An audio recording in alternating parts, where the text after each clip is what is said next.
যা যা doc doc ছাড়ো।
এই হাঁসের খাবার ভিজানো হয়েছে বড় হাঁড়ির মধ্যেতে, 1 বস্তা করে খাবার ভিজানো হয়।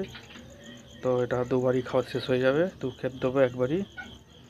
এবারে খাবারটা কীরমভাবে দিয়েছি দেখাচ্ছি। দেখো 10 জায়গায় খাবার দেওয়া হয়েছে, সব বিভিন্ন রকম টেবিল সিস্টেমে। এরকম দেখো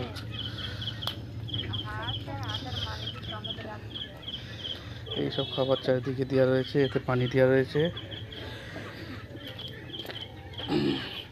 দেখাচ্ছি খাবারগুলো কীরকম ধরনের চারদিকে ছড়িয়ে, অনেক হাঁস তো তাই জন্য আলাদা আলাদা করে সব দেওয়া হয়েছে।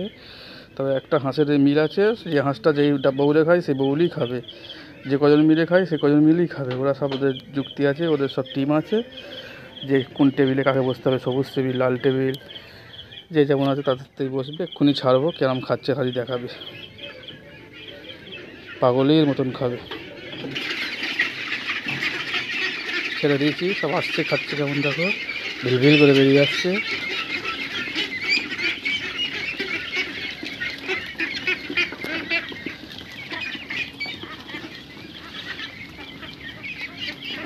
কি সুন্দর লাগছে, কি সুন্দর পরিবেশ, হাঁসগুলো খাচ্ছে সব।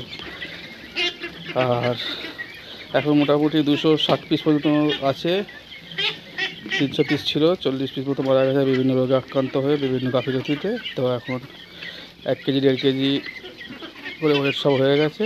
এখন এদের বয়স এই 50 দিন হয়েছে, 2 মাসের